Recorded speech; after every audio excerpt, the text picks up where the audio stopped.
Juice. When I was around 7 or 8 years old, Alien was on HBO, and I started watching it, and I was about 4 or 5 minutes into the movie, and my dad came in and he said, "What are you watching? Do not watch this. This is not for you. It is inappropriate."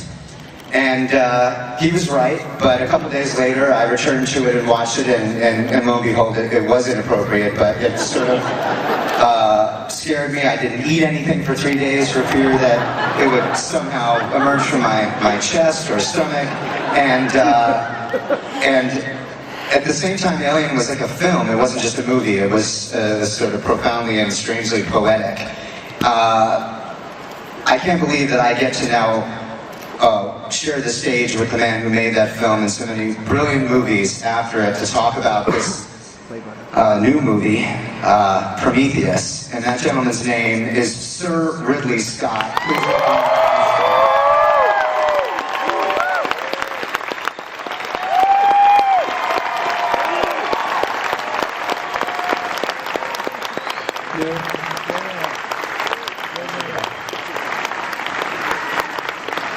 So really, before we bring out some other friends, I was wondering if you could just talk a little bit about the origins of Prometheus. When did this story start for you? It's been a long time since I've done science fiction, which didn't mean I wasn't trying, but I couldn't come across anything I thought was that was of interest to me. And I kept thinking about the very first experiences I had with, Alien and Blade Runner, and I thought there was a genesis of this very small idea that hadn't really been examined. So I think in the press in recent months it's been talked about as having the DNA of Alien, which is a perfectly good description.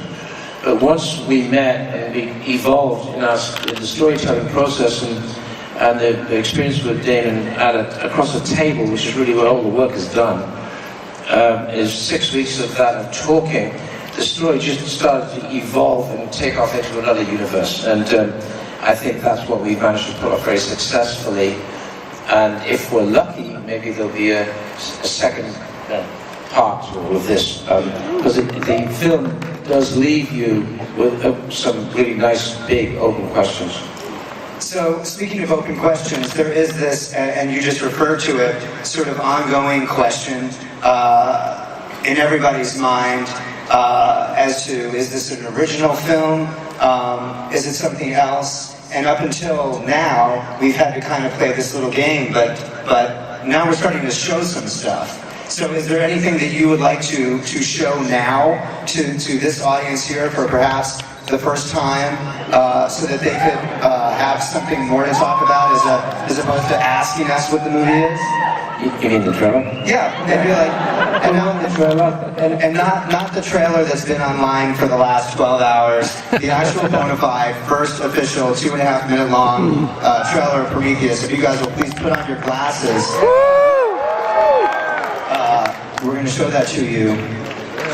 So I'm sure that someone backstage is monitoring Twitter, #Prometheus. Any questions for the panel? And without further ado, let's bring out some of the wonderful actors in the movie. Who do we have with us here today, Ridley? We have Charlize and we have Fassbender.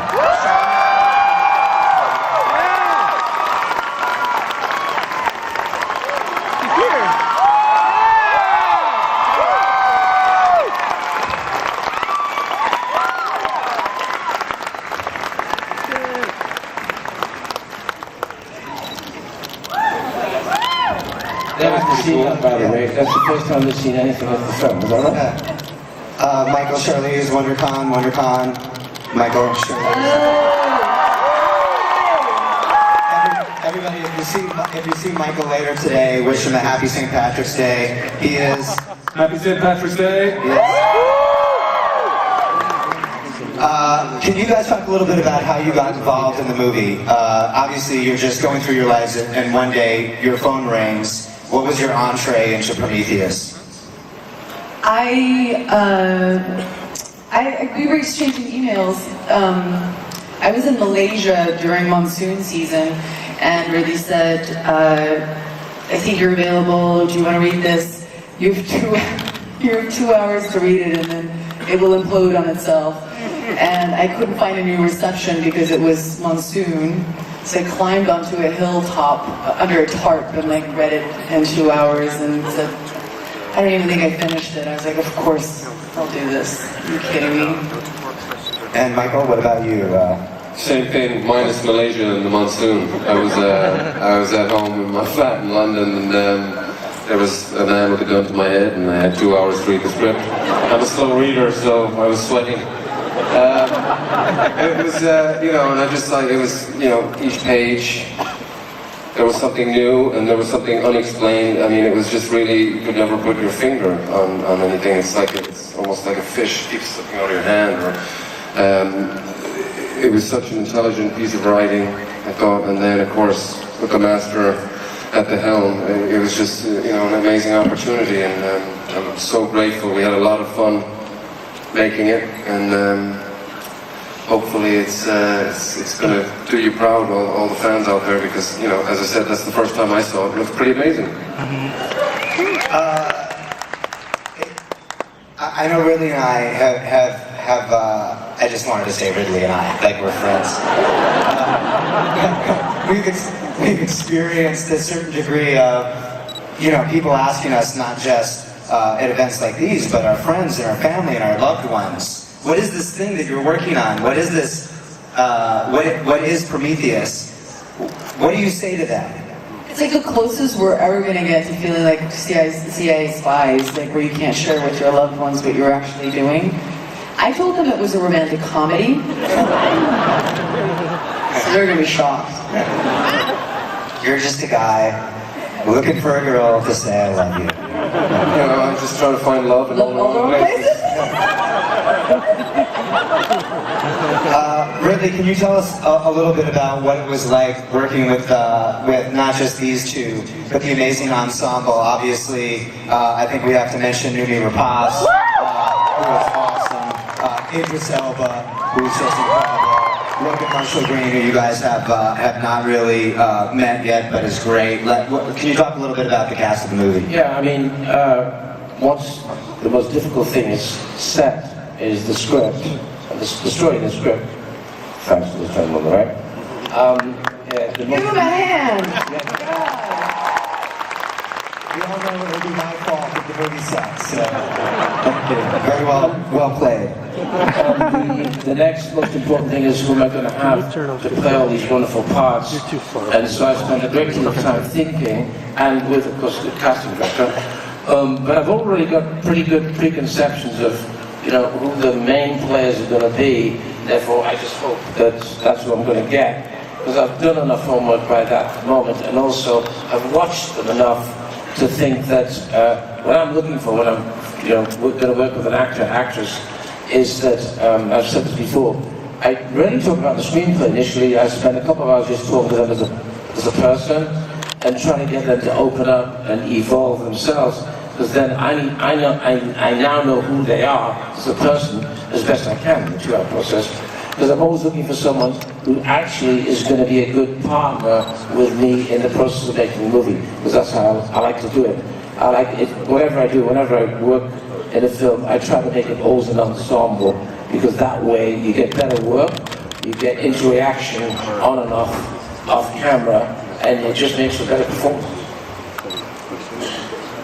Charlize, you are a movie star. I'm also gonna pretend like we're friends. When you get an opportunity to be in an ensemble like this, when you, as opposed to having to carry an entire movie on your own, is that a relief? How is that different? Yeah, I think even when you are if you are the lead, you can't think that way, because I think there's no room for that kind of thought. It kind of muddles what you were supposed to do, and I think can kind of throw you off the track that you need to stay on just in order to tell a good story. And I think when you start thinking about things that you can't really control, then I will say though, I love being around actors, and I think that's when I'm at my best. I think there was something about this cast that really was a driving force for me to want to do it. And everyone but Michael Fassbender was really great. I have to say. Speaking of Michael Fassbender, you play we call him a cybernetic individual, an android. I call him a robot. A robot named David. What's it like to play a robot? So you're a human who's playing a robot who's pretending to be a human. Is that fun? Is it more complicated? Can you just talk about that a little bit? Well, they kind of neutralize each other out, so in the end you just play it straight. No, I mean the thing, we discussed it, it wasn't like it was going to be a reveal of any sort. We were going to get the sort of, the fact that David is a robot is revealed early in the film. And then, it was just again, the wonderful hints that Ridley sort of put my way before we started. It was like, take a look at The Servant film with Dirk Bogarde, and various other things, and so the idea that he was a butler type character, that he's there to sort of service the aircraft and the crew on it.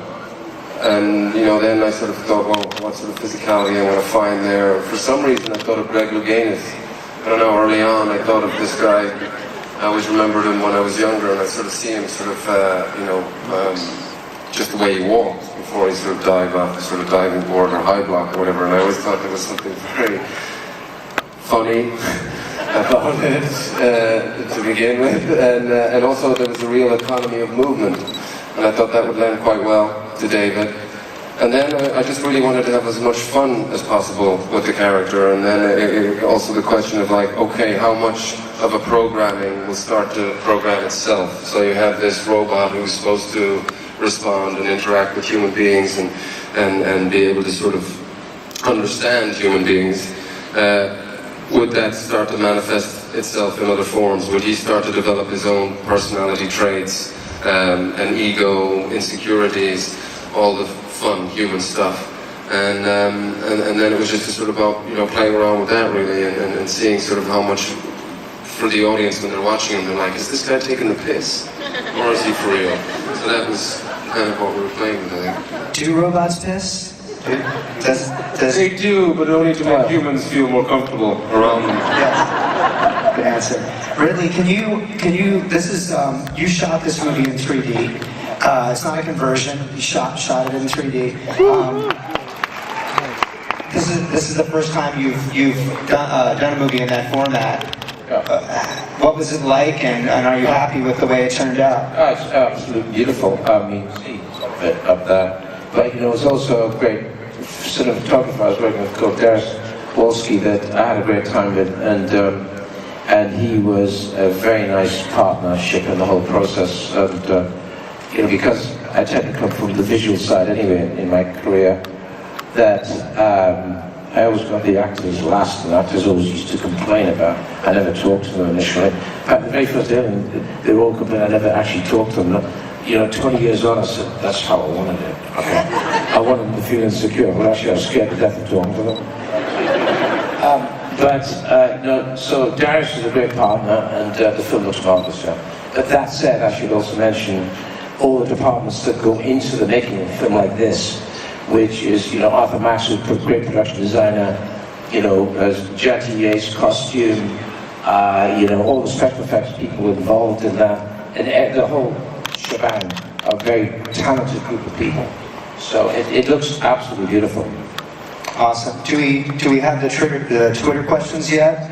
You're still working on them? Okay, I'll just tap dance a little while longer. There they are. Thanks so much. We're getting questions on Twitter. Have you heard of it? It's one of those things on the internets, from what I understand. This is from @NickWilliams4. Within the sci-fi horror genre, do the advances in CG affect how you work, Ridley? So the idea that when you made, obviously, the original film, now you can do all the stuff in CG. Do you? Is it tempting? How do you shoot the movie? The original Alien was a very tall guy. He's like, I'd never seen a basketball height person before 30 years ago, who was standing in a pub in Soho called Bellagio. He was, I think, 7'6" or 7'7", and I was too embarrassed to go over there and said, "You want to be in movies?" So I sent somebody else over to go and said, "You want to be in this movie?" And he looked at me like I was very strange. Okay? But he ended up being the guy in the rubber suit, because there's no other way of doing that then. It's a man in the rubber suit. And the big engineering job is how the hell do I put that head on him without breaking his neck? So it doesn't matter how lightweight you make that box, it's still heavy. Digitally today you can do pretty much anything you want. That said, it's not cheaper, it's more expensive, it's more elongated, and what I've learned from this film, because I'll certainly do another science fiction film as soon as possible, because I've learned about digital animation.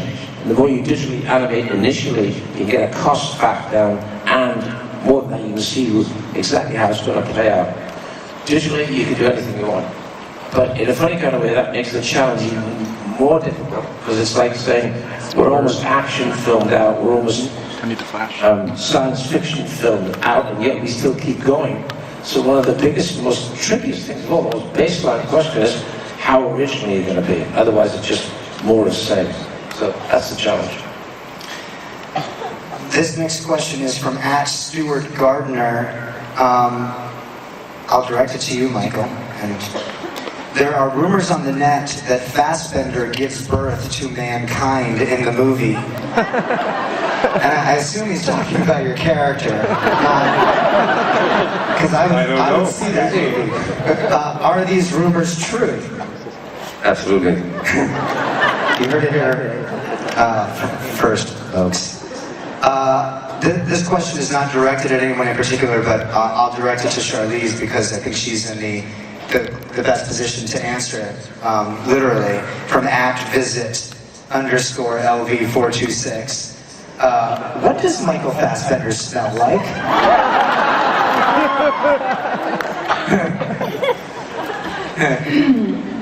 He has it's a combination of musk and chilies.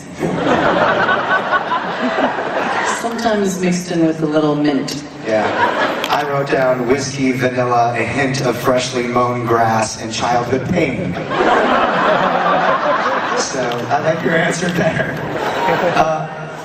This is from @DonnieOSay for Sir Ridley.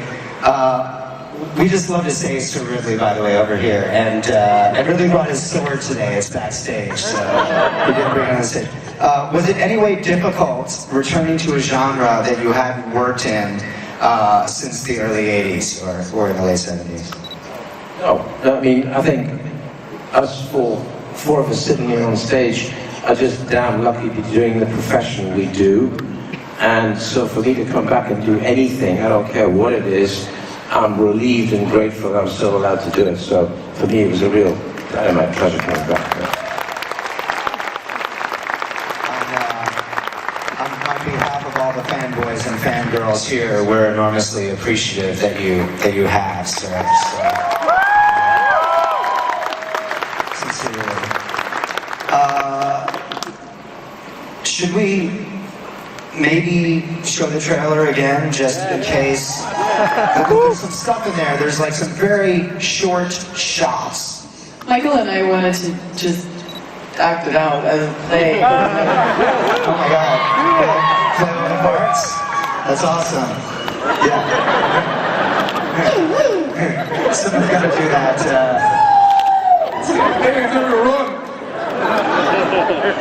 I wish that we had a human beatbox right now who could come up and just do all the sound effects. But the actual trailer, if you guys, would you like to see it just one more time? Just once more? Can we go with that? Okay, let's dim the lights, put on your glasses.